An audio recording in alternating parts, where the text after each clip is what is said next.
الفرق بین نساء و نسوہ، الفرق بین نساء و نسوہ، نساء اور نسوہ میں کیا فرق ہے؟ امراتن کی دو جمع، ایک نساء دوسری نسوہ، دونوں میں فرق کیا ہے؟ تو سنیں، نساء قال تعالی واصطفاکی علی نساء العالمین، اللہ تعالیٰ نے حضرت مریم سلام اللہ علیہ کے بارے میں ذکر کیا کہ اللہ نے عالمین کی تمام عورتوں پر آپ کو فضیلت دی، آپ کو چنا۔ تو یہاں پر نساء یہ جمع امراتن، یہ نساء جمع امراتن، امرا کی جمع ہے جو یدل علی الکسرہ، کثرت پر دلالت کرتی ہے۔ یہ ایسی امراتوں کی جمع جو کثرت پر دلالت کرتی، لیکن ایک اور جمع ہے اس کی نسوتن۔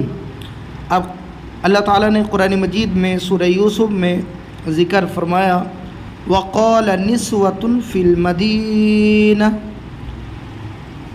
حضرت یوسف علیہ السلام کے بارے میں جو ہے نا کہ حضرت زلیخا سے آپ کی بستی کی کچھ عورتوں نے کہا، تو یہاں فی المدینہ عالم نہیں، بستی کی، اس شہر کی، ٹھیک ہے، عورتوں نے کہا، تو یہاں پر نسوہ یہ قلت کے معنی میں ہے۔